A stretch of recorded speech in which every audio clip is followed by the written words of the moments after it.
अब की बार 400 पार। कि ये नारा निश्चित तौर पे एक तरीके से मनोवैज्ञानिक दबाव डालने के लिए लगाया गया। विपक्ष के लिए क्या खुशी की बात होगी कि हमारे लिए मॉरल विक्ट्री है, हमारी नैतिक विजय है कि हमने इनको 400 पार नहीं होने दिया। वोटिंग जो है वो कम हो रही है।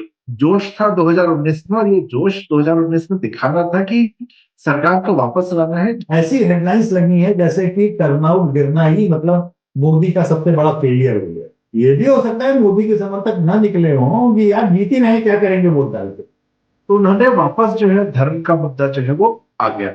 ये बीजेपी की रणनीति होती है कांग्रेस को कंफ्यूज करने के लिए कि लोग घबरा गए हैं। अगर आप संगठन, पार्टी का संगठन, आरएसएस का नेटवर्क ये उसमें से हटा लीजिए तो मध्य प्रदेश के इलेक्शन नतीजे क्या होते हैं आप अंदाजा लगा सकते हैं। महाराष्ट्र में जो जो टर्नआउट का ड्रॉप है उसका कारण वोट मतदाताओं की उदासीनता है, उसके लिए सारी पार्टियां भी लगा। एक परसेप्शन का गेम और बन रहा है, वो है कांग्रेस का अमेठी और रायबरेली। दिनेश सिंह को लगा करके दिनेश सिंह ने बागी सोनिया गांधी का 50% बिठा लिया। अगर समाजवादी पार्टी और बसपा दोनों अपने कैंडिडेट दे देते इन सीटों के ऊपर तो सोनिया जी को भी जीतने में तकलीफ हो जाए।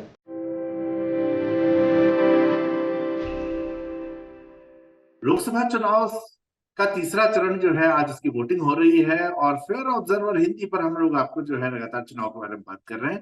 और आज चुनाव पे बात करने के लिए देश के जाने माने राजनीतिक विशेषज्ञ सेफोलॉजिस्ट श्री यशवंत देशमुख जी हमारे साथ हैं, जिनको कि आपने लगातार सुना है।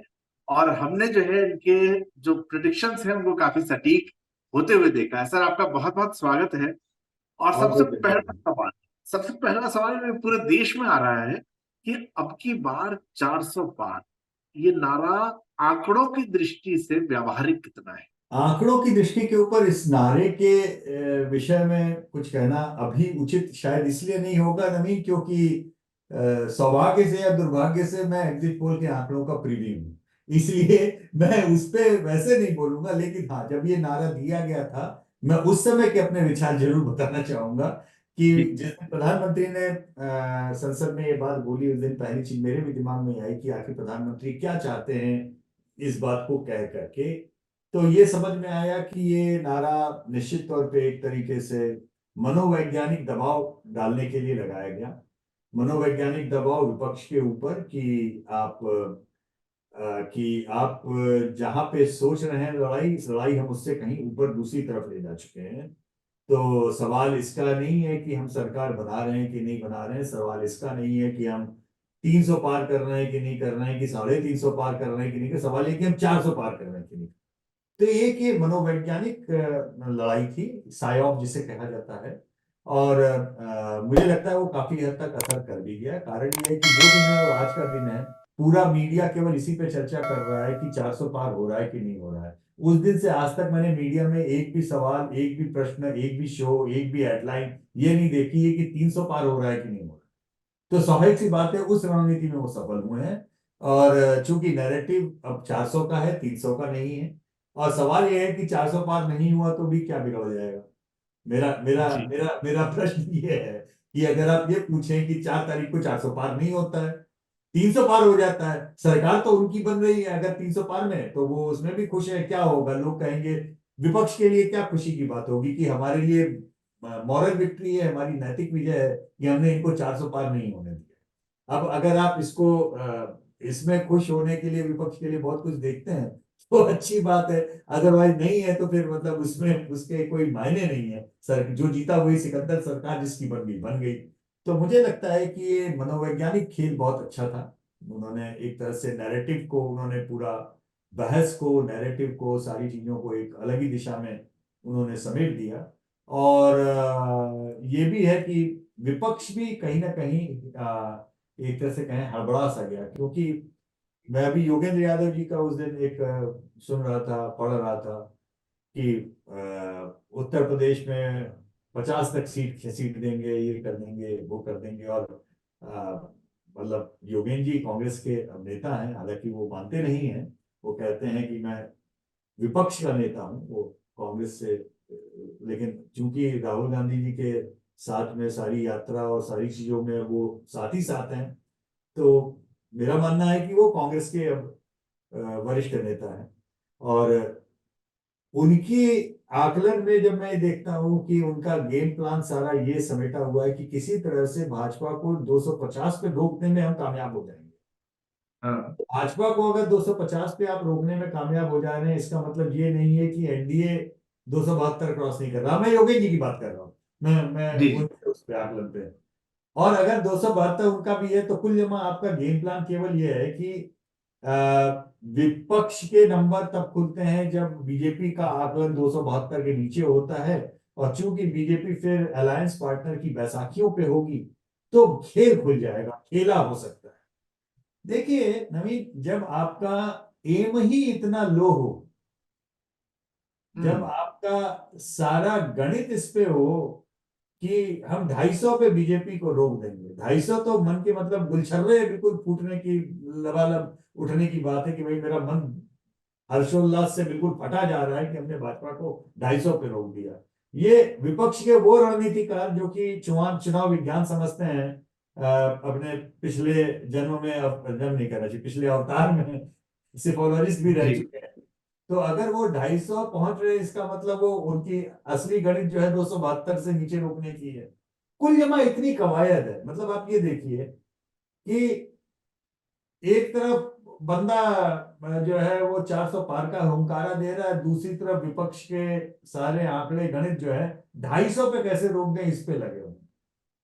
हम्म। तो ये उस तरीके की, अब फिर इसका मतलब आप लड़ाई देख रहे हैं जिसमें 100 मीटर की रेस में जो है अगला जो है 50 मीटर पे रेस शुरू कर रहा है, और आप अपने आप को सोच रहे हैं कि हम इसको किसी तरह पहले, इसको 30 मीटर पे हम रोकेंगे, ये 30 मीटर पे जी रेस शुरू करे अपनी, और फिर बाकी तो हम निपट ही लेंगे। तो बाकी जो निपट ही लेंगे वाला अंदाज जो है वो थोड़ा विचित्र है।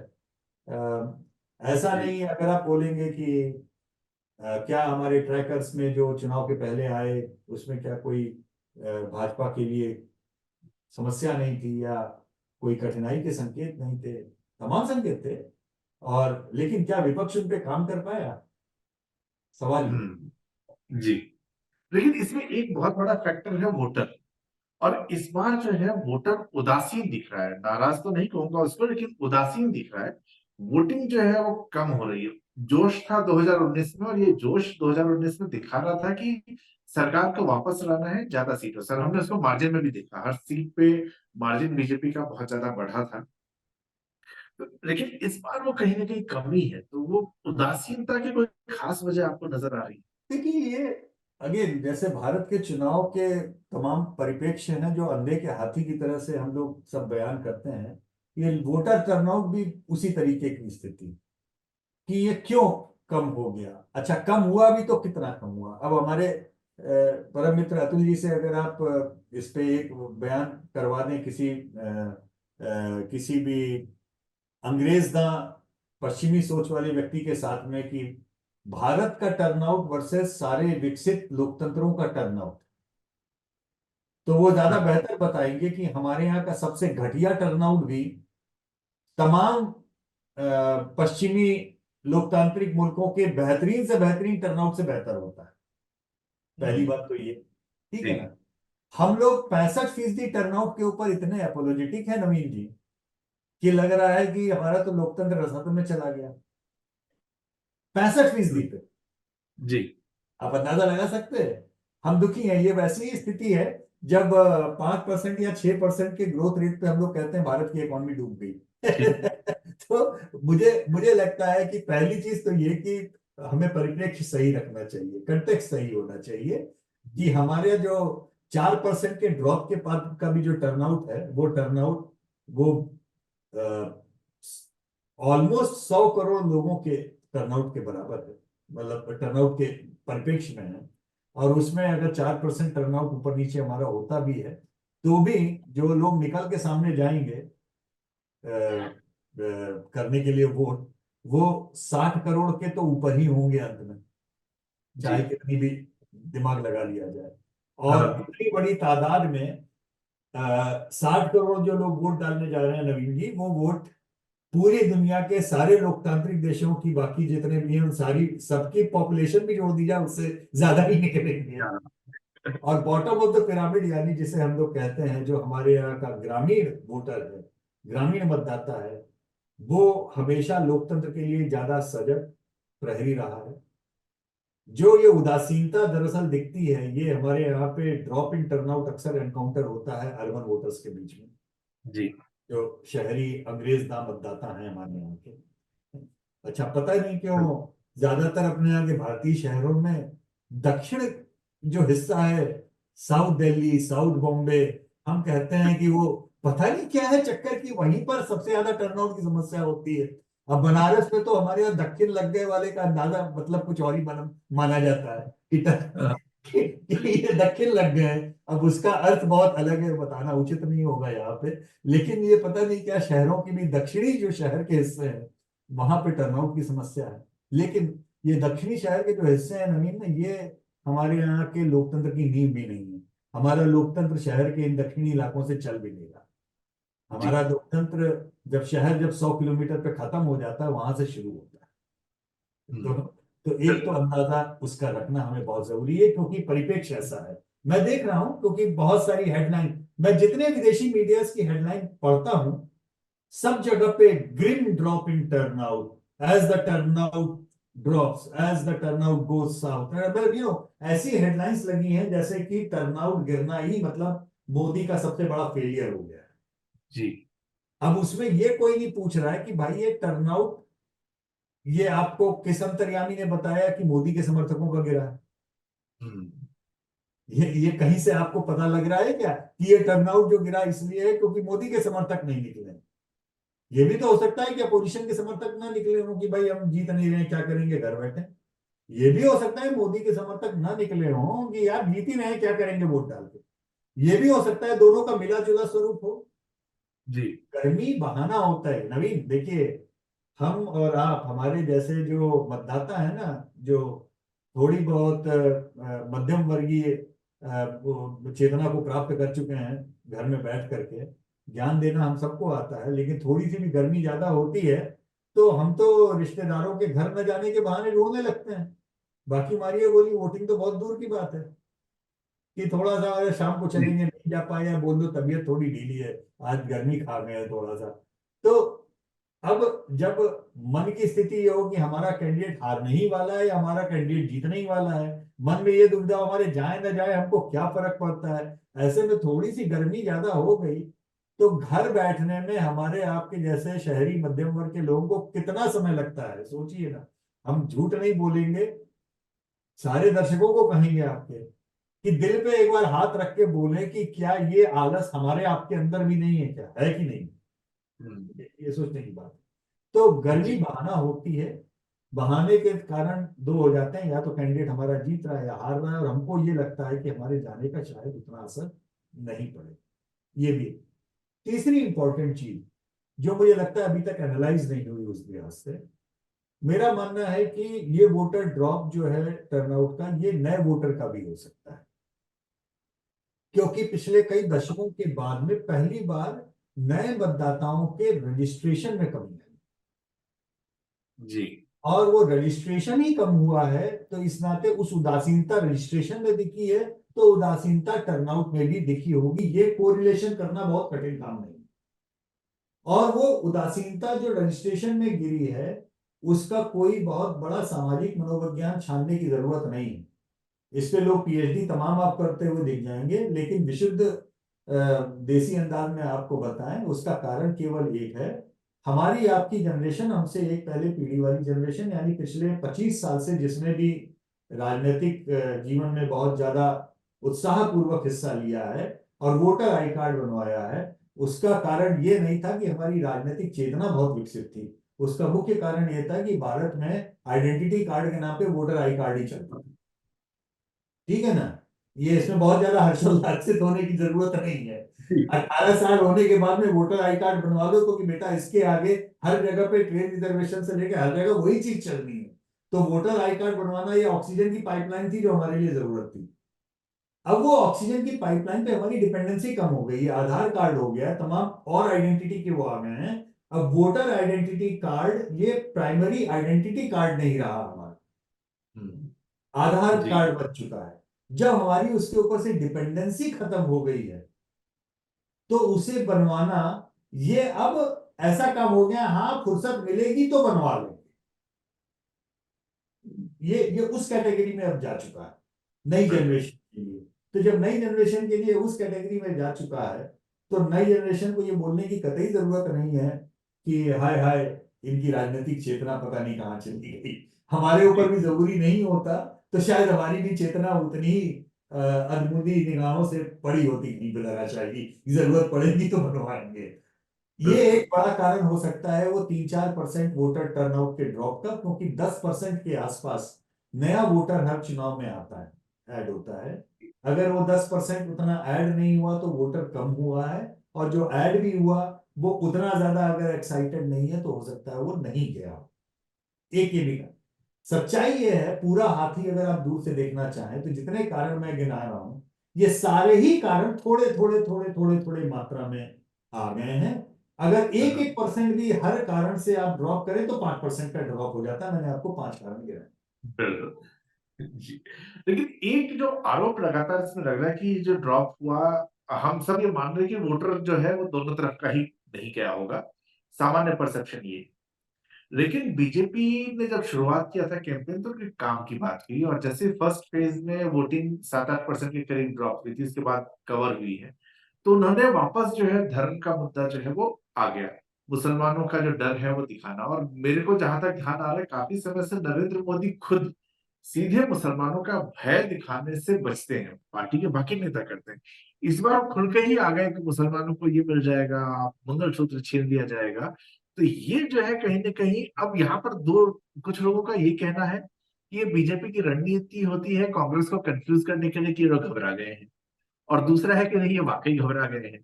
तो उस रणनीति को, जो रणनीति ये चेंज करते जा रहे हैं, इसको आप कहाँ देख रहे हैं? देखिए, दो ही ऑप्शन में, या तो बीजेपी वाले घबराए या नहीं घबराए। एक वो बड़ी अच्छी पिक्चर थी जिसमें वो कैरेक्टर बोलता है देखिए ऐसा होगा या तो ऐसा होगा, पता नहीं चला, बड़ा इंटरेस्टिंग होता। तो या जी। तो घबराए हैं या नहीं घबराए हैं। अगर तो घबरा गए हैं तो उसका कारण ये है कि 2004 का भूत अभी तक सर पे है, क्योंकि हर किसी को उस समय डर लगता है। और 2004 में अर्बन इलाकों का टर्नआउट 18% गिरा। हाँ। उसी के कारण पहली बार हुआ कि 2004 में भले ही बीजेपी इतिहास में पहली बार बहुतायत की ग्रामीण सीटें जीती हों, लेकिन जो उसका गढ़ था शहरी इलाके का वो सारा हार गई। ठीक है, तो वो 2004 का भूत अभी तक दिमाग पे है, संभव है। ठीक है ना। हमने लेकिन जो दो अभी 6 महीने पहले जो जो मध्य प्रदेश में देखा, जी। वो उस घबराहट का संकेत तो नहीं था, क्योंकि मध्य प्रदेश का चुनाव भाजपा ने सारे चीजों के विरुद्ध भी केवल टर्नआउट पे, अपने लोगों के मैकेनिज्म पे जीता खुद के। अगर आप संगठन, पार्टी का संगठन, आरएसएस का नेटवर्क, ये उसमें से हटा लीजिए तो मध्य प्रदेश के इलेक्शन नतीजे क्या होते हैं आप अंदाजा लगा सकते हैं। ठीक है। बिल्कुल। तो मेरे एक रिसर्च कोऑर्डिनेटर ने मध्य प्रदेश से मुझे बड़ी इंटरेस्टिंग बात बोली, क्योंकि हम लोग आंकड़े कर रहे थे और हमारा अंदाज था कांग्रेस जीतेगी, उसने बोला सर कांग्रेस नहीं जीतेगी, आंकड़े भले ही जो बता रहे हो। तो मैंने कहा यार ये तो आंकड़े तुम ही करके आके भेजते हो, तुम कह रहे हो कि इस पे यकीन ना करो, ये तो बड़ी उलट बासिया सी बात हुई। बोले नहीं सर, कारण ये है कि बीजेपी का संगठन चुनाव लड़ रहा है, कांग्रेस का कैंडिडेट चुनाव लड़ रहा है, तो कैंडिडेट बेचारा उस संगठन को कितना लड़ पाए। ठीक है। हाँ। तो अब ओपिनियन पोल और सर्वेस की समस्या ये होती है नवीन, कि घर में लोग बैठ के जो जवाब देते हैं, हम नवीन जी से पूछ रहे हैं कि आप किसको वोट देंगे, नवीन जी बोले कि हम कांग्रेस को वोट देंगे, नवीन जी उस दिन वोट डालने ही न जाए, तो हमारे उस पोल के आंकड़ों का हम क्या करें। तो बिल्कुल। रिलेटिव टर्नआउट का जो डिफरेंस है ये मध्य प्रदेश का मुख्य कारण था।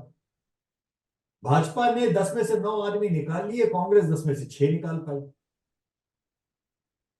उसका अर्थ ये नहीं था कि कांग्रेस का वोटर भाजपा को शिफ्ट हो गया था या भाजपा का वोटर कांग्रेस को नहीं शिफ्ट हुआ, क्योंकि भाजपा का वोटर कांग्रेस को शिफ्ट नहीं होता, हाँ। या कांग्रेस का भी वोटर वैसे भाजपा को जल्दी शिफ्ट नहीं होता। जी। जो दुखी होता है वो घर बैठ जाता है।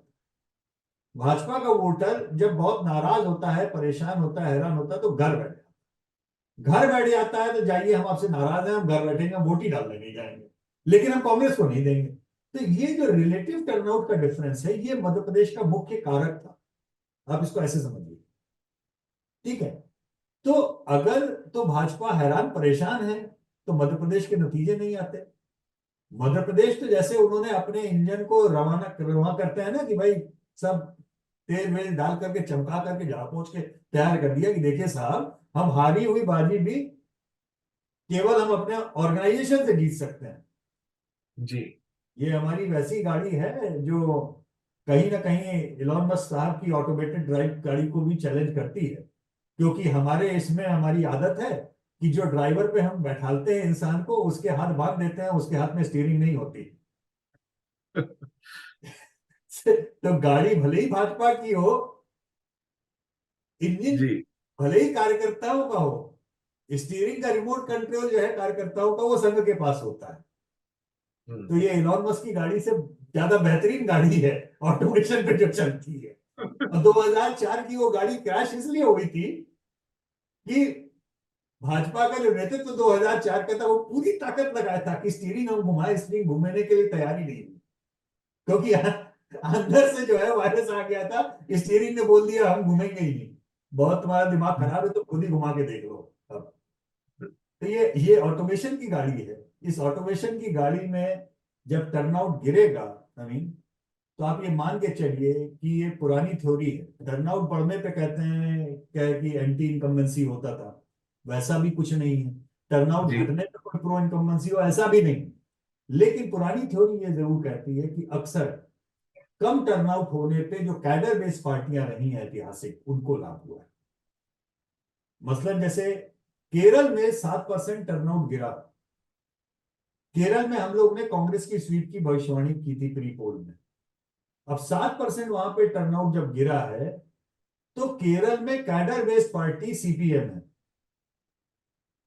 उस समय से बिल्कुल। मेरे एंटी हमें है कि क्या मतलब ऐसा है कि ये कांग्रेस के लिए अच्छा संकेत नहीं है केरल में, क्योंकि जो कैडर है वो कम टर्नआउट पे भी निकलेगा जाएगा। नॉन कैडर बेस्ड पार्टियां जो है वो हवा में निकलती हैं, हवा में जीतती हैं। तो ये कम टर्नआउट के मायने केरल के बियॉन्ड अगर आप उसको उस तरीके से देखना चाहें, तो मैं इसमें भी एक एक वो करना चाहूंगा कि ये कतई ऐसा नहीं है कि बीजेपी को नुकसान ही करेगा। हो सकता है वो हाँ, कैपिटलिस्ट पार्टी है, वो ज्यादा जी। अपने लोग निकाल ले, कि मिनिमम थ्रेशोल्ड होता है ना कि यार हमारा इतना आदमी तो निकल के जाएगा ही जाएगा, हम गधे को कुत्ते को किसी को भी टिकट दे दें, इससे फर्क नहीं पड़ता। वो उतना उनका कार्यकर्ता जाता है, वोट देता है। लेकिन इस बार जो है बीजेपी के कैडर में, मुझे बाकी नहीं, लेकिन राजस्थान में मैंने देखा पहली बार ऐसा हुआ कि बीजेपी या संघ से कोई भी एक बार भी पूरे चुनाव के समय में आया नहीं। और मैं जब से 18 साल का हूं तब से मैं पूरा उस देखता था, 2 से 3 चक्कर लगते थे। इस बार कोई ये बताने तक नहीं आया कि आपका वोटिंग सेंटर कहाँ है। तो ये बाकी इस राज्यों में ऐसी स्थिति है कि नहीं मैं नहीं जानता, लेकिन ये उदासीनता मुझे इस बार बीजेपी के कैडर में नजर आई थी।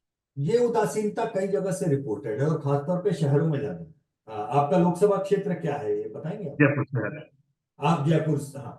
तो उदासीनता ये जयपुर, नोएडा, गाजियाबाद, इन तमाम जी जगहों से ऐसे आई। अब आज ये देखना जरूरी है क्योंकि गुजरात में आज चुनाव है, और गुजरात अर्बनाइजेशन का गढ़ है।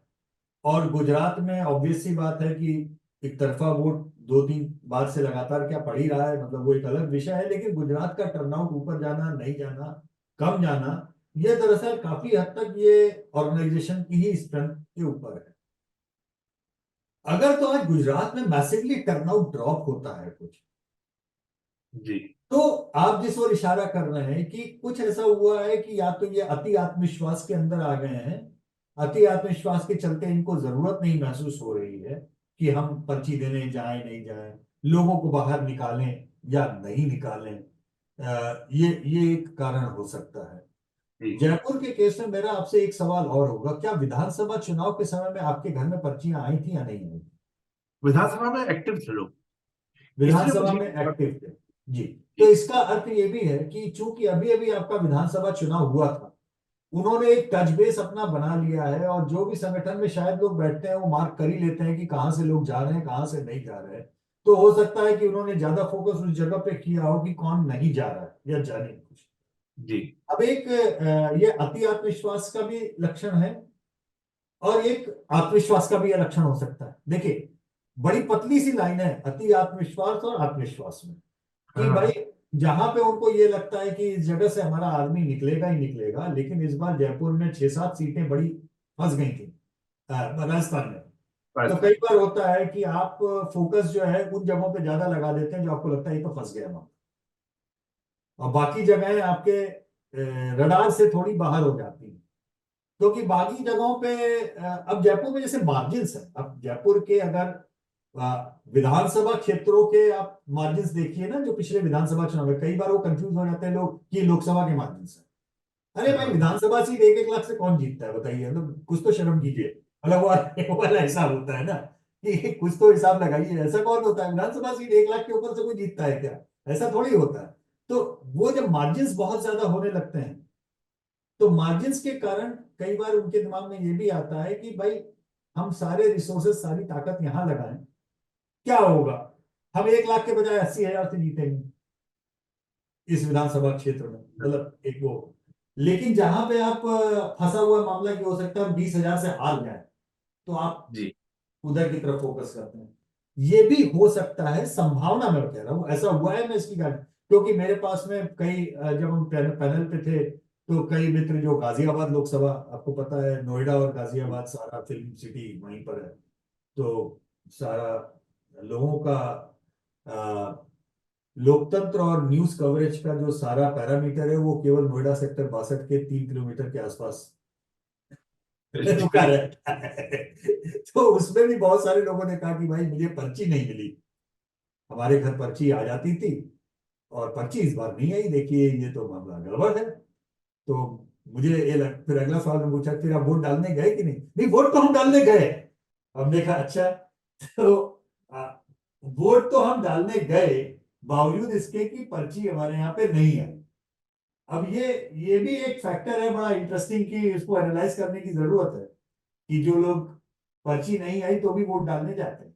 जी। तो वही कह रहा था कि वहां पे जब जिन पत्रकार बंधुओं से मेरी ये बात हुई कि भाई पर्ची नहीं आई, हमारे यहाँ पे हमारी सोसाइटी में आके पर्चियां बांटते थे लोग, लेकिन इस बार पर्चियां नहीं है। तो मैंने उनसे पूछा फिर आप वोट डालने गए कि नहीं गए? नहीं, वोट तो हम डालने गए। तो पर्ची नहीं आई तो रवि जी वोट डालने आप गए कि नहीं गए? मेरा सवाल आपसे ही है, आप भी मेरे लिए एक सैंपल है। तो ये मैं तो कह रहा था, मैं निश्चित तौर पे आप हर। वोट डालने गए तो आपकी बात का जवाब, आपको आपके प्रश्न का जवाब उसी में है कि पर्ची आई नहीं आई उससे फर्क नहीं पड़ा, तभी भी आप वोट डालने गए। तो बहुत सारे लोग दोनों ही पार्टियों के ऐसे होते हैं जिसमें उनको इस बात का भरोसा होता है कि पर्ची जाए ना जाए, वोट डाले जाएंगे, कैलकुलेशन वैसे होते हैं। लेकिन फिलहाल अभी तक सिस्टमैटिक तरीके से अक्रॉस, जैसे 2004 में हमको एक सिस्टमैटिक ट्रेंड दिखाई दिया था, there was a secular trend across India, कि जितने भी अर्बन इलाके हैं, चाहे दक्षिण के हो, चाहे उत्तर के हो, पूरब के हो, पश्चिम के हो, सभी जगहों पे टर्नआउट का ड्रॉप था। जी। इस बार सेकुलर ट्रेंड नहीं, एक राज्य के अंदर भी, जैसे आप राजस्थान में देखिए, राजस्थान में बाड़मेर में टर्नआउट बढ़ गया, तो जहां पे बड़े। कंटेस्ट तगड़ा था वहां टर्नआउट बढ़ गया। जहां पे अब आपका टर्नआउट अच्छा खासा हो रहा है पश्चिम बंगाल में, क्योंकि वहां कंटेस्ट बहुत तगड़ा हो रहा है। ठीक है, आपका टर्नआउट गिर गया बुरी तरह महाराष्ट्र में। उसका कारण ये नहीं है कि वहां कंटेस्ट अच्छा नहीं है, उसका कारण ये है हर पार्टी के मतदाता वहां खुद को ठगा हुआ महसूस कर रहे हैं पिछले कुछ साल 2 साल की राजनीति में। हर पार्टी के, जी। कोई पार्टी का मतदाता ऐसा है क्या जिसने बोला हो कि हमने वोट इनको दिया था लेकिन वोट ये हो गया या ये हो गया या वो हो गया? ऐसा नहीं है। तो महाराष्ट्र में जो जो टर्नआउट का ड्रॉप है उसका कारण वोट मतदाताओं की उदासीनता है, उसके लिए सारी पार्टियां जिम्मेदार हैं। अब जब सारी पार्टियां ही छीछालेदर कर चुकी हैं, तो इस समय महाराष्ट्र में आप ये भी सोच सकते हैं कि सबका कोर वोट ही जाना है, जिसको मतलब जिसे कहें ना कि वो मेरी पार्टी मेरे नेता कुछ भी करें तो भी हम तो हस्तिनापुर की गद्दी से बंधे हुए हैं, तो ये वो भीष्म प्रतिज्ञा वाले ही वोट देने जा रहे हैं। तो अब ये भीष्म प्रतिज्ञा में तमाम भीष्म जितने महाराष्ट्र में है उसमें किसके भीष्म की संख्या ज्यादा है, किसके भीष्म की संख्या कम है, ये चुनाव महाराष्ट्र में उस दुर्गति को प्राप्त हो चुका है। हाँ। लेकिन पश्चिम बंगाल का टर्नआउट बहुत तगड़ा है।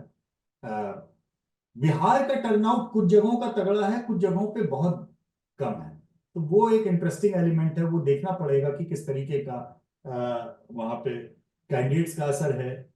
या ये भी असर हो सकता है कि जैसे जहां पे भाजपा के सिंबल पे लोग चुनाव लड़ रहे हैं विज जहां पे नॉन आरजेडी सामने वाले चुनाव लड़ रहे हैं, तो भाजपा के अलायंस पार्टनर और आरजेडी के अलायंस पार्टनर ये दोनों जगह की कमजोर कड़ी है बिहार में।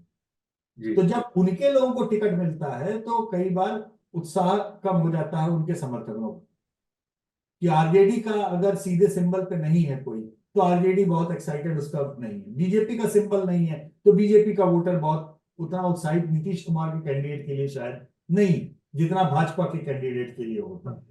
वही बात कुछ हद तक आप कह सकते हैं महाराष्ट्र में भी लागू होती है। जो सिंबल्स पे मतलब जो जैसे जहां कांग्रेस के कैंडिडेट हैं वहां उद्धव ठाकरे का वोटर या शरद पवार का वोटर बहुत एक्साइटेड होकर वोट डालने जाए नहीं जाए, उसी तरह जहां पे अजीत पवार के कैंडिडेट हैं वहां भाजपा का वोटर बहुत उत्साहित होकर के वोट डालने जाएगा, इसमें मुझे संदेह है। जी। तो ये इंटरनल कॉन्ट्राडिक्शन के कारण भी उसका असर हो सकता अच्छा, ये आपने जब बाड़मेर की बात की, राजस्थान की, अब यहाँ पे एक जो वोटर टर्नआउट में बात सबसे ज्यादा निकल के आ रही है कि किसको कहाँ फायदा। और मैं पहले सवाल से इसको जुड़ता हूँ, जो 400 की बात थी, मैं जब डेटा मैं देख रहा था तो मुझे ये दिखा कि 450 सीटों पे लगभग बीजेपी चुनाव लड़ी थी पिछले इलेक्शन में, और उसमें से 303 सीटें उन्होंने जीती। अब जो स्ट्रॉन्ग होल्ड बीजेपी का है उस राजस्थान, मध्य प्रदेश, गुजरात, बिहार, इन सब में ऑलमोस्ट तो ये सारी सीटें जीती गए थे, और इस बार सीटें कम ही होती हुई यहाँ नजर आ रही है।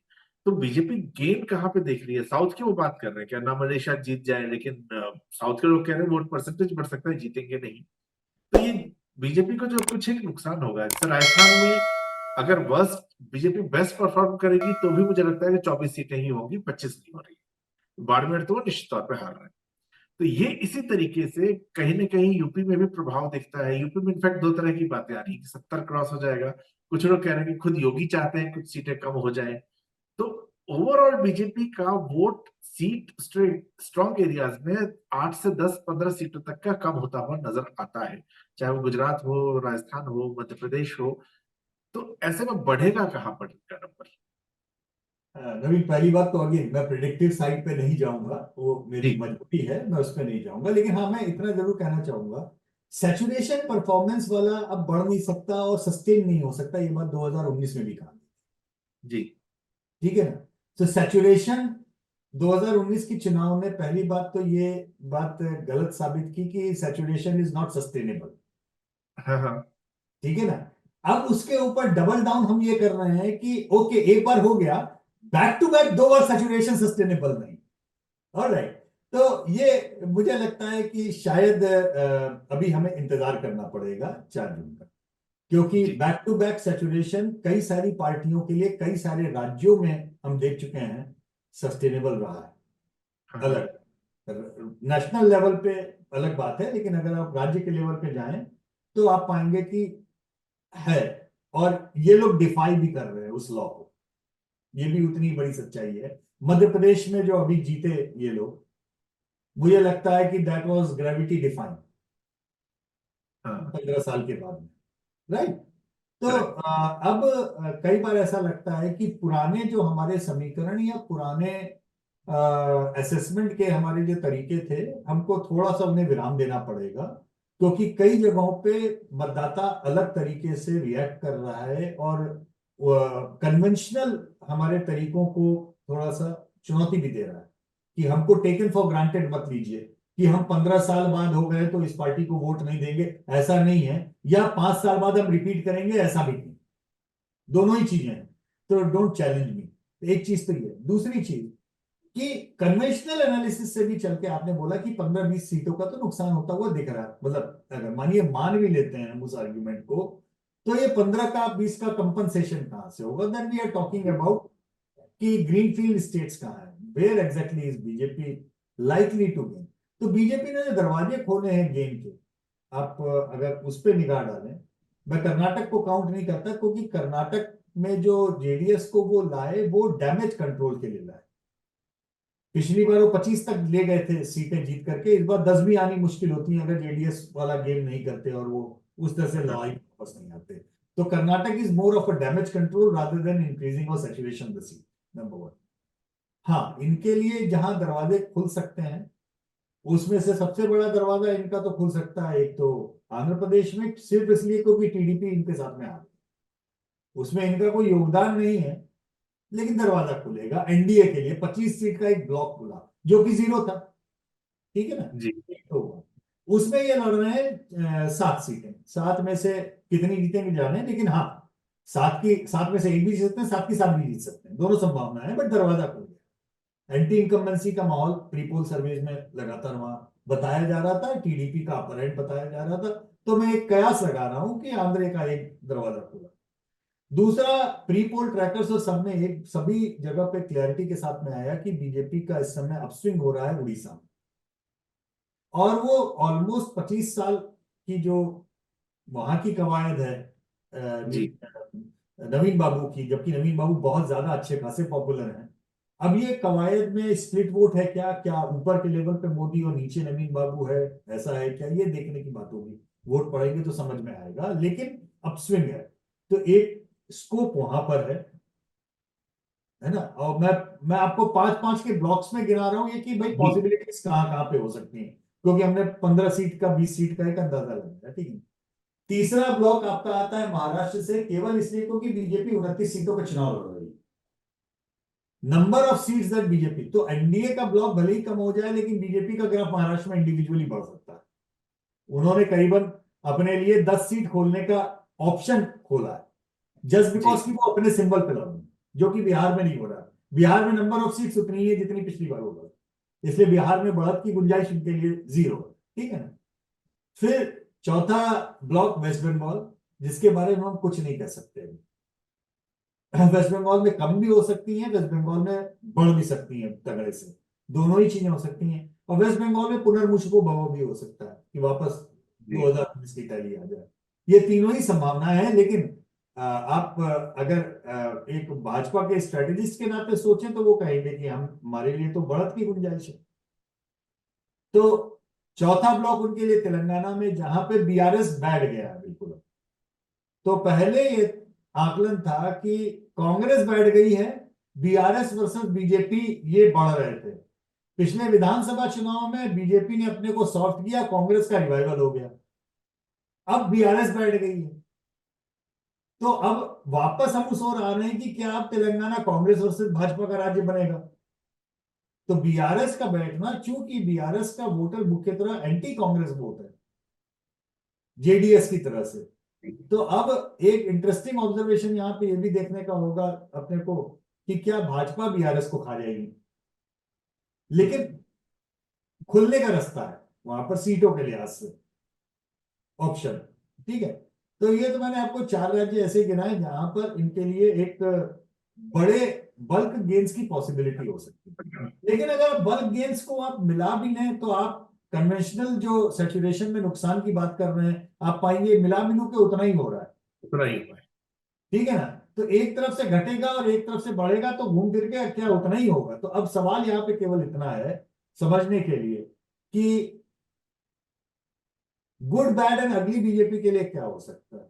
बीजेपी के लिए गुड ये हो सकता है कि वो सैचुरेशन मेंटेन करे और ये सारी सीटें जोड़े, तो वो मामला जो जिस दिशा में वो ताकत लगा रहे हैं 400 पार के नारे पे, उस दिशा में गाड़ी बढ़े। बैड तो नहीं कहूंगा, लेकिन हाँ गुड के बाद में ये कह लें कि नीदर गुड नॉर बैड ये है कि इधर से बढ़ा और इधर से घटा, मिला फिला के 2019 का मामला अटक गया, तो उनके लिए गुड ही है। मतलब मैंने जैसा बोला कि नैरेटिव की लड़ाई भले ही 400 पार की हो, लेकिन 300 पार उनके लिए पर्याप्त है सरकार बनाने के लिए। अगली क्या है, अगली ये है कि जहां इनको बढ़त की उम्मीद है वो बढ़त भी नहीं हुई, और जहां गिरने की उम्मीद है वहां गिर गए। दैट इज अगली। अब दैट इज अगली में एक चीज सोचने की है कि अगर अगली 2004 की तरह हुआ तो क्या ये रिपीटेशन ऑफ 2004 हो सकता है। ये सवाल मुझसे कई लोगों ने पूछा है, तो जी मेरा अपना आकलन ये है कि 2004 होने की संभावना या प्रोबेबिलिटीज बहुत कम है, और उसका मुख्य कारण यह है कि बेसलाइन अलग है। क्योंकि जो हम अगली की बात कर रहे हैं कि मानिए इनकी 20-25 सीट कम हो गई और नई जगह पे सीटें नहीं बढ़ी, और नई जगह पे 5-10 सीटें और कम हो गई, सपोज कीजिए, और कुल मिला के इनकी सीटों का नुकसान न 20 पे ही नहीं ठहरा, 30 पे पहुंच जी गया, ठीक है। तो आप 30 पे भी आप पहुंच जाते हैं, एनडीए को 50 सीट का भी आप झोला दे देते हैं। तो भी बेसलाइन क्या था? एनडीए का बेसलाइन 350 का था, बीजेपी को बेसलाइन 303 का था। तो आप पहुंच कहां रहे हैं? ये आप तब हिसाब लगा रहे हैं जब आप कह रहे हैं कि जो कुछ भी आप सोच सकते हैं बीजेपी के लिए खराब होगा। योगेंद्र यादव जी की भाषा में हम सब कुछ खराब ही खराब अगर काउंट करें तो मामला वहां जाता है। 50 सीट का आप लोचा लगा रहे हैं और इधर की तरफ 25 सीट का 30 सीट का लोचा लगा रहे हैं। तो 25-30 सीट का आप लोचा लगाते हैं तो आप 270 पहुंचते हैं, जो बीजेपी के लिए अकेले। और योगेंद्र जी अति उत्साहित हो जाते हैं, और जब कांग्रेस के लिए उत्तर प्रदेश में वो 10-15 सीटें काउंट करने लगे तो आप समझ लीजिए कि वो 250 पे आप पहुंचते हैं। जी। ठीक है ना? तो उस अति उत्साह में जो है वो कांग्रेस की उत्तर प्रदेश की 15 सीट काउंट करके भी आप जब सोचते हैं कि बेस की मामला योगेंद्र जी का 250 पे क्यों पहुंचता है, तो उसका कारण यह है कि बेसलाइन बहुत अंतर है। 2004 में और 2024 में गंगा जी बहुत सारी बह गई। 2004 का बेसलाइन 1999 का चुनाव था नवीन, जब अटल जी प्रधानमंत्री बने थे। और अटल जी के नेतृत्व में सरकार बनने के बाद में भी कांग्रेस का वोट 99 का क्या था? 28%। भाजपा का कितना था? 24%। यानी 99 में हारने के बावजूद भी कांग्रेस के वोट भाजपा से 4% ज्यादा थे।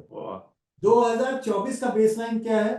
2019 का चुनाव। 2019 के चुनाव में भाजपा के वोट थे 37%, कांग्रेस के थे 19%। यानी गैप कितना था? 18%।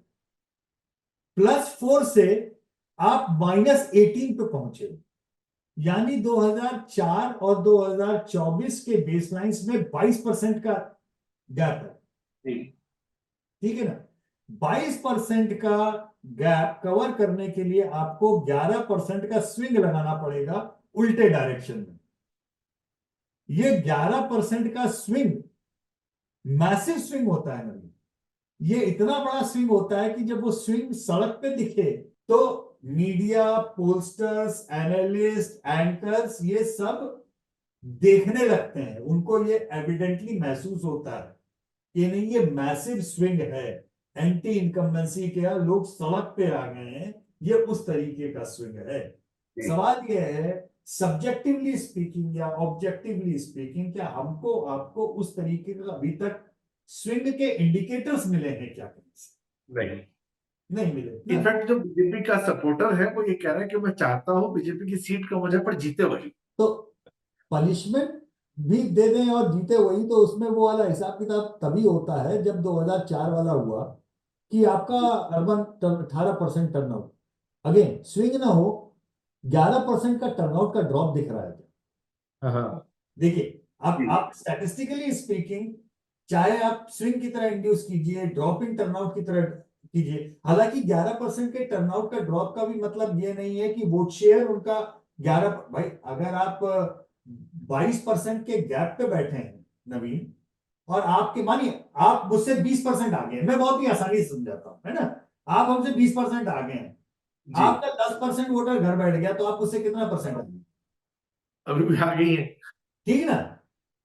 आपका वोटर बैठ जाए और मैं जीत जाऊं, इसके लिए आवश्यक है कि आपका 20% वोटर घर बैठ जाए, तब मैं आपकी बराबरी पे आऊंगा। और आपका 21% वोट घर बैठेगा तो बाय डिफॉल्ट मैं जीत जाऊंगा। आपको 21% ड्रॉप इन टर्नआउट दिखा है? नहीं। That's the key. अगर आप प्योर स्टैटिस्टिक्स से भी अगर आप एनालाइज करना चाहें इसको, जी, तो इंडिकेटर्स क्या हैं वो मैं आपको समझाने की कोशिश कर रहा हूं उस तरीके से कि नवीन जी को हराने के लिए मुझे उनके 20% वोटर घर में बैठालने पड़ेंगे। नंबर एक चीज। नंबर दो, या तो उनके 10% घर बैठ जाए और मेरे 10% घर वाले बाहर निकल आए। और ठीक है, तो अभी तक मुझे ये इंडिकेटर कोई नहीं मिला कि मेरे 10% भी बाहर निकल वहां। आए। क्योंकि जी, आपके 10% बैठेंगे और मेरे 10% निकलेंगे, तो इसका मतलब ये टर्नआउट उतना ही रहेगा जितना पिछले साल था। करेक्ट। वो भी नहीं दिख रहा। तो ये तमाम परम्यूटेशन कॉम्बिनेशन सारे आप लगा लीजिए, तो उससे ये समझ में आता है कि हम थोड़े से अपनी एनालिसिस में ज्यादातर मीडिया खासतौर पे कई बार सब्जेक्टिव हो जाता है, और उसमें हम जो एब्रेशंस हैं उनमें इतने ज्यादा फोकस्ड हो जाते हैं एनालाइज करने में। मसलन बाड़मेर के एब्रेशन में हम इतने फोकस्ड हैं कि हम बाड़मेर को पूरे राजस्थान का जनरलाइजेशन मान रहे हैं। क्या बाड़मेर राजस्थान का जनरलाइजेशन है? आप मुझे इस बात, आप राजस्थान के नहीं एक्सपर्ट है वहां के, आप इस बात का जवाब दे सकते हैं। नहीं नहीं, बाड़मेर को नहीं मान सकते। मैं नहीं बाड़मेर मान क्या होता, मेरे लिए सिर्फ ये है कि एक सीट कम से कम हो रही है, बाकी तो एग्जैक्ट नहीं नहीं, संभावना हो। वो मैं समझ गया। लेकिन वही मैं कह रहा हूं कि वो जो एब्रेशन है, देखिए वो एक सीट या दो सीट या तीन सीट जो कम हो रही है ना नवीन जी, जब भाजपा का आईटी सेल बहुत जोर जोर से मृदंग बजा करके बोलता है कि हम तो तमिलनाडु में इस बार भिड़ देंगे। भिड़ देंगे मतलब क्या है? तीन सीट पे कुल जमा लड़ाई में, कन्याकुमारी, कोयम्बटूर, ठीक है, और तीसरी रामनाथपुरम। तो भेड़ जी देंगे मतलब हम तीन तीन निकाल लेंगे तो खुल गया। तो तीन सीट जो है वो भी तो आपकी एक्चुअली में एबरेशन ही हुई ना, राइट? तो एबरेशंस का जहां तक सवाल है, एबरेशंस में हमको इस बात का ध्यान देना पड़ेगा कि एबरेशन बीजेपी की तमिलनाडु में भी है, एबरेशन बीजेपी की केरल में भी है। त्रिवेंद्रम हुआ, पतनमथिट्टा हुआ, त्रिशूर हुआ, these seats are aberrations in Kerala, right? तो अगर आप एब्रेशंस मानेंगे बीजेपी के लिहाज से, तो एकदम सुनने में लगता है कि बीजेपी कहीं तमिलनाडु स्वीप ना कर जाए। जितना नैरेटिव क्रिएट किया गया अन्नामलाई जी के लिए, उससे देख के तो एक दूर से लगता है ना कि अरे इस बार तो लग रहा है कि डीएमके गिर जाएगी, बीजेपी जीत जाएगी। जी वर्क इन प्रोग्रेस है। We are looking at aberrations just the way we I am looking at aberrations. जैसे मेरा इंटरेस्ट, आपको सच बताऊं, बाड़मेर में उतना ही है जितना कोयम्बटूर में या हाँ, त्रिवेंद्रम में, जी ठीक है ना? छिंदवाड़ा में उतना ही है जितना चित्तूर में। तो इसलिए एब्रेशंस को इंडिविजुअल केस स्टडीज की तरह से ही हमें देखना चाहिए जी। और उसको जनरलाइज तरीके से हमें एनालाइज नहीं करना। अच्छा, तो परसेप्शन की गेम पे हम बात करें कि परसेप्शन जिस तरह बीजेपी बना रही है, यहाँ एक परसेप्शन का गेम और बन रहा है, वो है कांग्रेस का अमेठी और रायबरेली। तो अमेठी हारने के बाद तो इस बार उम्मीद थी कि वापस आएंगे, पर वो हम आपके हैं कौन वाले मोड में आ गए कि जी आपने एक बार हरा दिया तो हम पूछेंगे नहीं। अच्छा, मैं दोनों ही जगह के नंबर देख रहा था, रायबरेली का और अमेठी का। तो अमेठी में 2009 से और 2014 में राहुल गांधी का वोट परसेंटेज जो है 71 से, राहुल गांधी के जो वोट मिले थे वो 46% पे आ गए थे वो। ऐसे ही जब सोनिया गांधी के वोट में 2006 का बाइपोल था, बाइपोल से जब मैं देखता हूँ तो वो 80% से 55% तक आया और बीजेपी 3% से 38% तक आ रही है। तो यहाँ पर जो है, जो अमेठी में हुआ था, जो शायद कांग्रेस ने नहीं देखा, वो गैप नैरो होता चला गया और गैप नैरो होके 2019 में हमने रिजल्ट कुछ और देखा। तो सोनिया गांधी अब वो सीट छोड़ देती है बीमारी का कारण देके। तो मुझे लगता है कि जो टक्कर है, ये मेरा अपना मानना है कि जो टक्कर है, संभवतः उस टक्कर में वो जो भागादौड़ी अब उनको करनी पड़ती, सिर्फ चेहरा दिखाने से काम नहीं होता, तो राहुल गांधी को वहां लाई है। तो अब यहाँ पर दो बातें ये चल रही है कि क्या राहुल गांधी को वहां सिर्फ परसेप्शन बनाने के लिए लाया गया है। बीजेपी का कहना है कि अमेठी लड़ने की इनकी हिम्मत नहीं हो रही है, और राहुल गांधी रायबरेली आए हुए हैं ताकि एक जो सीट है परिवार की वो कम से कम बची रह जाए। तो इस पूरे परसेप्शन में गेम किसकी तरफ ज्यादा परसेप्शन गेम बन रहा है, मतलब बीजेपी जो कहना चाह रही है, लोग इसको किस तरह से देख रहे हैं? नवीन, अगर कहीं खुदा ना खास्ता रायबरेली पलट गई, तब उसके बाद में क्या होगा? जी देखिए, ये बात मैं पूरी गंभीरता से कह रहा हूँ। कारण ये है कि कांग्रेस जो है ना, वो कई सारी चीजों को लेकर मुगालते में रहती है। मसलन रायबरेली की सीट, हम लोग रायबरेली की सीट को केवल और केवल सोनिया जी की पॉपुलैरिटी से ही नापते आए, जबकि सच्चाई क्या है? कांग्रेस वहां पे था। पिछले विधानसभा चुनाव में जब कांग्रेस और सपा साथ में नहीं लड़े, कांग्रेस अलग लड़ी, रायबरेली लोकसभा एरिया में कांग्रेस नंबर 3 पे थी। कुल जमा 17% वोट कांग्रेस को मिले थे। कांग्रेस जी से डबल वोट 34% जो है सपा को मिले थे। ये एक कह सकते हैं कि सार्वभौमिक तथ्य है जो लोग जानते भी हैं लेकिन बोलते नहीं हैं कि पिछले 20 साल से अमेठी रायबरेली की लड़ाई कांग्रेस विपक्षी नेताओं के सहयोग के कारण जीत रही थी। अगर समाजवादी पार्टी और बसपा दोनों अपने कैंडिडेट दे देते इन सीटों के ऊपर, तो सोनिया जी को भी जीतने में तकलीफ हो जाती, ठीक है ना? आप सपा बसपा के कंधे पे चढ़ के पिछले कई दशकों से इस समय अमेठी रायबरेली निकाल रहे थे। उसको आप अपनी ताकत समझने की गलतफहमी आपको हो रही है। Over a period of time, जब वहां के सामाजिक जातिगत समीकरण मत दिए गए, जिसमें कि नॉन यादव ओबीसी वो रीओरिएंट हुआ बिल्कुल ही अलग तरीके से और बीजेपी की ओर भागा। नॉन जाटव दलित ये बीजेपी की ओर भागा। अमेठी हो गई, अमेठी में रातों रात पलट गया ऐसा नहीं है मामला। 2014 में स्मृति ईरानी लड़ी, हार गई, आप जीत गए। जीतने के बाद में आपको लगा ये तो आया तूफान निकल गया, हम तो जीत ही गए और हमको क्या जरूरत है देखने की वापस कुछ। वो महिला वहां खूंटी गाड़ के बैठ गई, 5 साल तक वो हिली नहीं वहां से। ठीक है, 19 में उसने पलट दिया मामला। अब 5 साल से पिछले और भी वो खूंटा ही गाड़ के बैठी है। आप वायनाड से जीतने के बाद में, अमेठी हारने के बाद में 5 साल में कितनी बार अमेठी गए? राहुल गांधी अमेठी से इसलिए नहीं लड़े क्योंकि अमेठी गए ही नहीं वो। अरे भाई एक बात बताइए ना नवीन जी, आप बाकी छोड़िए, आपका कार्य क्षेत्र है, दफ्तर है आपका, ठीक है ना? साल में कितनी बार जाएंगे आप? महीने में कितनी बार जाएंगे?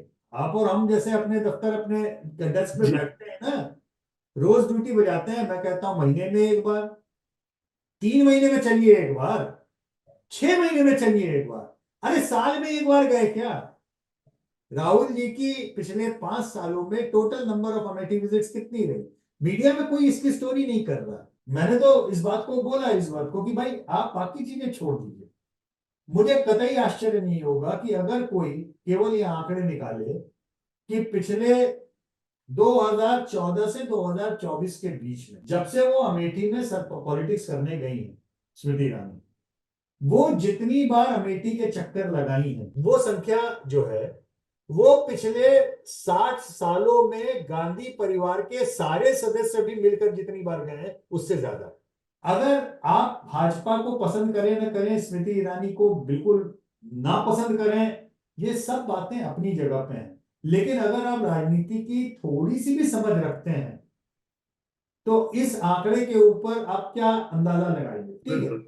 वही बात रायबरेली पे लागू होती है, केवल एक ट्विस्ट के कारण कि चूंकि सोनिया जी की तबीयत खराब रही, अस्वस्थ रही, तो उनके लिए इमोशनल अटैचमेंट एक अलग तरीके का, वो नहीं जा पाई क्षेत्र में तो भी कोई बात नहीं, एक उनके लिए आदर है मन में। वो आदर की टोकरी, सम्मान की टोकरी, स्नेह की टोकरी वो राहुल जी के हाथ में वैसी की वैसी मिल जाए तो वो भाग्यशाली होंगे। ना मिले तो मुझे कोई आश्चर्य नहीं होगा, क्योंकि बीजेपी ने जिस व्यक्ति को वहां पे टिकट दिया है वो अमेठी में जो कांग्रेस ने टिकट दिया है वैसा व्यक्ति नहीं है। शर्मा जी जो अमेठी में खड़े हैं वो गांधी परिवार के नुमाइंदे रहे, नुमाइंदे, जी। जन आधार के नेता नहीं। भाजपा ने जिस व्यक्ति को टिकट दिया है वो कांग्रेस से वहां पॉलिटिक्स अपने अकेले दम की पॉलिटिक्स करता रहा है, रायबरेली सदर से इंडिपेंडेंट जीतने की हैसियत रखता है, उसकी बेटी एमएलए है। कांग्रेस उस व्यक्ति पे डिपेंडेंट रही है रायबरेली जीतने के लिए, वो व्यक्ति कांग्रेस पे डिपेंडेंट नहीं रहा है अपनी असेंबली सीट को जीतने के लिए। उस व्यक्ति को 2014 के बाद में बीजेपी तोड़ के लाई, 18 में, 19 में उसको लोकसभा का चुनाव लड़ाया सोनिया जी के खिलाफ, उसके अकेले लड़ने के कारण सोनिया जी का मार्जिन 50% घट गया। जी। मैं बस यहाँ एक छोटा सा करेक्शन करेक्शन करना चाहूंगा कि दिनेश सिंह जी की बेटी नहीं है रायबरेली की जो एमएलए हैं, लेकिन हाँ वो भी कांग्रेस में ही थे सोनिया जी के साथ थे। जी, अदिति अभी किसमें है? अदिति बीजेपी में आ चुकी है, वो अखिलेश सिंह की बेटी है। अरे सॉरी, अखिलेश सिंह की बेटी, माफी, बिल्कुल आपने सही सही चीज पकड़ ली इस चीज को, वो अखिलेश की बेटी, हाँ ठीक है, लेकिन अदिति बीजेपी में है, जी। ठीक है और ना? उसका मैं बस एक और ऐड करना चाहूंगा, इम्पैक्ट दिखता है कि रायबरेली विधानसभा में जब लोकसभा में जब रायबरेली विधानसभा से बीजेपी को वोट आया था वो 2014 में 16.6% था, और अदिति के आने के बाद 2019 में ये 31.97% चला गया। तो अदिति के आने का इम्पैक्ट बीजेपी को यहाँ पे मिल रहा है। 5 असेंबली सेगमेंट है ना नवीन, जी। 5 असेंबली सेगमेंट से अगर एक असेंबली सेगमेंट आप जो पारिवारिक रूप से अदिति उस सीट को जीतती रही है अपने पिता के नाम पे, अपने नाम पर, इंडिविजुअल अपने नाम पे, जिसमें कांग्रेस का कोई योगदान नहीं था उसको जिताने में, वो इंडिपेंडेंट भी लड़ती तो शायद जीत जाती, जी। तो उसके आने का भाजपा में तो भाजपा को फायदा मिलेगा, बिल्कुल। ठीक है। अच्छा, दिनेश सिंह को लड़ा करके दिनेश सिंह ने मार्जिन सोनिया गांधी का 50% घटा दिया। अब देखिए बीजेपी के काम करने में और कांग्रेस के काम करने में अंतर। दिनेश सिंह जब हार गए, हारने के बाद में बीजेपी ने उनको एमएलसी बनाया, मंत्री बनाया उत्तर प्रदेश में, और उसके पीछे पूरी एनर्जी लगा के, ताकत लगा के रखी कि 2019 में नहीं पलटा है तो 2024 में पलटे। ठीक उसी तरीके से जिस तरीके से स्मृति ईरानी 2014 में अमेठी हारने के बाद में एचआरडी मिनिस्टर बनाई जाती है नरेंद्र मोदी के द्वारा। इन्वेस्ट किया उनमें नरेंद्र मोदी ने, और अमेठी को पीछे लगा के रखा कि नहीं, अमेठी तुम नहीं छोड़ोगी। अमेठी ने जिसको हराया वो एचआरडी मिनिस्टर बना, और उसने अमेठी नहीं छोड़ी। 2019 में अमेठी ने उसको जिता दिया। रायबरेली में जिसको हराया उसको बीजेपी ने मिनिस्टर बनाया और लगा के रखा, और अब सोनिया जी नहीं लड़ रही, राहुल जी लड़ रहे हैं। तो राहुल जी अगर बहुत भाग्यशाली हुए और उनके मां की सारी गुडविल पूरी जनता ने पकड़ के एक साथ उनके खाते में डाल दी, तो वो रायबरेली जीत जाएंगे। समस्या रायबरेली की नहीं, समस्या इस स्ट्रेटेजी की नवीन ये है, रायबरेली भी जीतेंगे और वायनाड भी जीतेंगे तो एक सीट खाली करनी पड़ेगी। उस एक सीट पे बाइपोल होगा। सवाल ये, वो एक सीट कौन सी खाली करेंगे? रायबरेली खाली नहीं कर सकते क्योंकि उत्तर प्रदेश और उनके पारिवारिक सीट का एक वो है। अगर रायबरेली खाली करेंगे और रायबरेली उपचुनाव में गई, और खुदा ना खास्ता अगर केंद्र की सरकार बीजेपी की रही उनके अगेंस्ट में, तो उपचुनाव उस तरीके से जीतना कितना कठिन होगा, ये सोचने की बहुत ज्यादा दिमाग लगाने की। वायनाड खाली करेंगे तो वो राजनीतिक समझ पे और भी ज्यादा बड़ा प्रश्न चिन्ह, क्योंकि 2 साल बाद केरल के चुनाव होने हैं और कांग्रेस बहुत अच्छा खासा जीतने की स्थिति में वहां आ सकती है। वायनाड अगर आप खाली करेंगे, उपचुनाव होगा, सीपीएम वाले आपको लगता है कि बस हलवा पूरी खा के आपको छोड़ देंगे उपचुनाव में? तो ये स्ट्रैटेजी क्या है? प्रियंका जी को क्यों नहीं रायबरेली से लड़ाया जा सकता? ये एक समस्या। अभी आप दोनों सीट, भगवान करे आप दोनों सीट जीत जाए, अगर आपके कोई भी हितैषी है वो आपके लिए यही बनाएंगे ना, लेकिन 2 सीट जीतने के बाद में क्या? इसमें एक चर्चा यहाँ ये चल रही है कि अगर ये रायबरेली जीत जाते हैं तो इसको खाली करेंगे और वहां से प्रियंका गांधी उपचुनाव में आ जाएंगी। वायनाड से कि रायबरेली से? रायबरेली से। देखिए, रायबरेली से प्रियंका जी उपचुनाव में आएंगी, लेकिन ये प्रियंका जी के ऊपर बहुत बड़ी जाती होगी कि आप जीती हुई सीट को छोड़िए, फिर बाय इलेक्शन में जिसमें किसी का कोई इंटरेस्ट नहीं है सिवाय इन लोगों के जो मुझे हराना चाहते हैं। अगर मैं कांग्रेस का, मैं स्ट्रेटेजिस्ट के नाते स्ट्रेटेजी बना रहा होता तो मैं उनको कहता, रायबरेली अगर आप जीत जाते हैं तो वायनाड छोड़ के वायनाड में प्रियंका जी को लगाइए, क्योंकि आपके स्थान पे प्रियंका जी का वायनाड में फिर भी लोग स्कोप ज्यादा देखेंगे, और एंटी इनकम्बेंसी सीपीएम के अगेंस्ट बहुत ज्यादा वहां पे है, एलडीएफ के अगेंस्ट में, उसके कारण आप दोबारा जीते। लेकिन प्रियंका के ऊपर जाती होगी ये कि अगर आप उनको रायबरेली जीत कर खाली करके फिर उनसे बोलें कि यहाँ से जीता। दोबारा जीतो, unfair, very very unfair I would say. ये क्योंकि और बड़ा इंटरेस्टिंग है कि अगर राहुल गांधी, वही इमोशन की बात है, और मुझे लगता है कि अगर जीते तो मार्जिन बहुत कम हो जाएगा, क्योंकि और अगर बाकी विधानसभा देखें तो यहाँ पर हरचंदपुर एक विधानसभा है रायबरेली में, जहां से दिनेश सिंह के भाई एमएलए थे। वहां भी 2014 में 20% से बीजेपी का जो वोट परसेंटेज है वो 40%, बीजेपी कैंडिडेट का वोट परसेंट 40.42% हो गया। तो यहाँ पर ऑलमोस्ट हर विधानसभा के अंदर बीजेपी जो है 5 में से 4 में डबल कर चुकी है अपने वोट को। तो ये कांग्रेस के लिए मुझे पता नहीं कि क्या है। देखिए, वो बहुत सारे लोग कह रहे थे कि दोनों जगहों की लड़ाई बड़ी हल्की हो गई।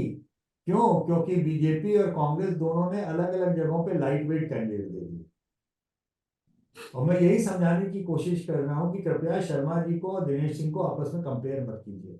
शर्मा जी का ये बड़ा सम्मान है मन में कि भाई कोई भी इंसान 30-40 साल से कॉन्स्टिट्यूंसी में लगा हो, आपकी ओर से कॉन्स्टिट्यूंसी संभाल रहा हो, लेकिन शर्मा जी की स्थिति वही है जो कैप्टन सतीश शर्मा की स्थिति थी। बल्कि कैप्टन सतीश शर्मा तो फिर भी थोड़ा और हाई इक्विटी और प्रोफाइल वाले इंसान थे, उनको तो मंत्री बनाया था, केंद्र में मंत्री रहे, तमाम चीजें रही, और राजीव जी के मित्र थे। ये वाले शर्मा जी जो हैं बेचारे, ये तो केवल केयर टेकर रहे हैं। तो उनसे ये उम्मीद करना कि वो केयर टेकिंग की भूमिका में करते करते स्मृति ईरानी से मोर्चा भी लें, और उनकी तुलना दिनेश सिंह से करना,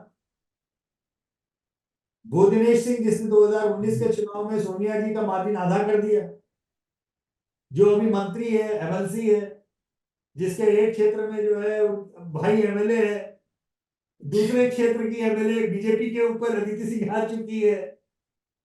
ठीक है। आप उस इलाके को आप किस तरीके से आप सोचते हैं कि रिएक्ट करेगा? बिल्कुल। राइट। तो ये चीजें ऐसी विचित्र हैं जिसको मुझे लगता है कि अब सुल्तानपुर से बीजेपी ने टिकट किसका दिया? मुझे मेनका सुनना। मेरे ख्याल से मेनका गांधी को रिपीट ही किया है ना। पीलीभीत से वरुण गांधी का टिकट काटा गया। जी। ठीक है। पीलीभीत से बीजेपी ने टिकट किसको दिया? डॉक्टर जितेंद्र प्रसाद को। मतलब वो कांग्रेस से आए थे, उनको दे दिया। शाहजहांपुर से लगा हुआ है, पीलीभीत का क्षेत्र है, तो वरुण गांधी का जो टिकट कटा कटा। लेकिन अमेठी, रायबरेली, सुल्तानपुर ये एक लाइन से लगा हुआ बेल्ट है, जो इस परिवार की तीनों सीटें दरअसल रही। सुल्तानपुर गिव अप कर दिया इन्होंने बहुत पहले, हाँ। और उसकी जगह पे अमेठी और रायबरेली पे फोकस रखा। अब सुल्तानपुर में मेनका गांधी चुनाव लड़ रहे हैं। ठीक है। तो अब आप घेराबंदी देखिए ना, समझने की कोशिश कीजिए। अगर आपको ये लगता है कि बीजेपी रायबरेली गिव अप कर चुकी है, तो दिनेश सिंह को मंत्री बनाना गिव अप बना करने के तो लक्षण नहीं है। अदिति सिंह को खींच के ला करके एमएलए बना देना, ये गिव अप करने के तो लक्षण नहीं है। रायबरेली सदर कांग्रेस के हाथ में सीट थी, अदिति सिंह को उठा के लाए, भाजपा के हाथ में आ गई। तो ये माइक्रो लेवल की पॉलिटिक्स है जिसमें वो दिक्कत का सामना करना पड़ेंगे उनको। राहुल जी के लिए आसान नहीं होने वाला है, और वो अमेठी छोड़ के भागे हैं, ये कोई उनके लिए बड़ी अच्छी कहानी भी नहीं। करती नहीं, ये परसेप्शन गलत ही है। जी। आखिरी सवाल मेरा आपसे रहेगा कि टीम चूंकि आपकी सब जगह देख रही है, मुद्दे अभी बहुत सारे उठ गए। राम मंदिर लोगों को लगा कि बहुत ज्यादा उसका शोर दिखेगा, लेकिन वो उस समय होके खत्म हुआ। बेरोजगारी की बात उठी, लेकिन कहीं उसका असर नहीं दिखता। तो दोनों पक्षों से बात करें, चाहे कांग्रेस जो मुद्दे उठा रही है, बीजेपी भी। रेवन्ना केस जो है ये बहुत उछला हुआ है, लेकिन उसका भी प्रभाव उस तरह से नहीं दिख रहा। तो जनता के पास अभी मुद्दे असल में है क्या? किस मुद्दों पे जनता आपकी टीम को ये बता रही है कि हाँ, वोट कर रही है? देखिए, मुद्दे तो बहुत सारे होते हैं जनता के, ऐसा नहीं है। और जनता किसी एक ही मुद्दे पे वोट देती है ऐसा भी नहीं है। वो क्यूमुलेटिव डिसीजन होता है, तमाम तरीकों के सोच विचार करके उसमें तब जाकर के पिरामिड उनका बनता है, स्टैक करके वोट देने वाला। एक मुद्दे पे कोई बड़ा रेयर ऐसा होता है, कोई बहुत बड़ी चीज हो गई जिसके ऊपर हाँ हाँ हम तो अब इसी पे वोट दे रहे हैं, वन ऑफ द रीजंस होता है। दूसरा ये है कि लोग मुद्दा बताते हैं, समस्या बताते हैं, लेकिन उस समस्या का समाधान कौन कर सकता है इसके ऊपर निगाह रखते हैं। जरूरी कतई नहीं है कि वो जो समस्या बता रहे हैं वो उस समस्या का अर्थ ये हम लें कि लोग सरकार से नाराज हैं।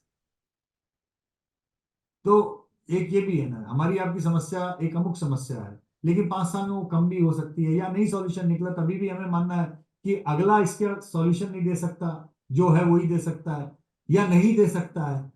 तो बीजेपी की जो होप है, जो उम्मीदें हैं, वो केवल केवल प्रधानमंत्री मोदी की विश्वसनीयता के कारण। अगर आप बीजेपी के इक्वेशन में से प्राइम मिनिस्टर मोदी को हटा दें, जी। तो बीजेपी के पास में सिवाय संगठन को छोड़कर और क्या बचता है? कुछ नहीं। और वो संगठन इंपॉर्टेंट है लेकिन विनिंग एज नहीं दिला सकता। तो ये तो कहना गलत नहीं होगा कि इस समय बीजेपी को जो भी वोट पड़ रहा है 10 साल से, उसमें कम से कम 1/3 वोट केवल और केवल मोदी की पॉपुलैरिटी के कारण ही उसमें ऐड हुआ है, सीधा सीधा। जी। ठीक है। और उनके लिए वही सॉल्यूशन भी है, वही उनका सबसे बड़ा मुद्दा है, वही नारा है। प्रभु चावला ने बड़ी इंटरेस्टिंग लाइन बोली कि मोदी ही मैसेज है, मोदी ही मैसेंजर है। ये बात भी सही है ना। सवाल ये कि सामने वाले के पास में काट क्या है। तो काट था कि इसको पूरी लड़ाई को लोकलाइज कर दे, जो उन्होंने करने की कोशिश की। देखिए, सच्चाई ये है कि आपको जो एब्रेशंस की लड़ाइयां दिख रही हैं वो लोकलाइजेशन के कारण दिख रही हैं। स्थानीय जातिगत समीकरण कुछ बिगड़ गए हैं, बीजेपी को जी। दिक्कत हो गई। स्थानीय कैंडिडेट कोई बिगड़ गया है तो बीजेपी को दिक्कत हो रही है। तो नरेंद्र मोदी की काट लोकलाइजेशन ऑफ इलेक्शन है, ये बात सत्य है। लेकिन ये रियलाइजेशन, ये इल्हाम जो हुआ है, ये पिछले कुछ महीने में हुआ। आप 4.5 साल तक तो नरेंद्र मोदी को गरियाते गरियाते उन्हीं के सेंट्रिक इलेक्शन बनाते रहे। तो अब आपको जब इल्हाम ये हुआ है कि नहीं, लोकलाइजेशन इज द की, तो अब कुछ महीने में आप कितना लोकलाइज कर लेंगे, और जितना आप कर पा रहे हैं उतने ही अनुपात में आपको सफलता मिलेगी। जी। ये भी। तो एब्रेशंस जो है वो एब्रेशंस इसलिए हैं क्योंकि आपकी पॉलिसी ही एब्रेशन है। पॉलिसी का रियलाइजेशन एब्रेशन है, इलेक्शन की स्ट्रेटेजी एब्रेशन, इसलिए वो सारे के सारे एब्रेशंस। ये हमारे thank you very much sir, काफी ये सवाल थे और सभी दर्शकों का भी बहुत धन्यवाद, आप जुड़े जो सवाल थे। मैं समझता हूँ कि इससे इलेक्शन को देखने का एक नया तरीका, जो हैशटैग की जो लड़ाई है, ट्विटर का जो वॉर है, उससे अलग यशवंत सर के जवाबों से हमें देखने को मिला होगा। तो लाइक करिए, सब्सक्राइब करिए, बहुत बहुत धन्यवाद।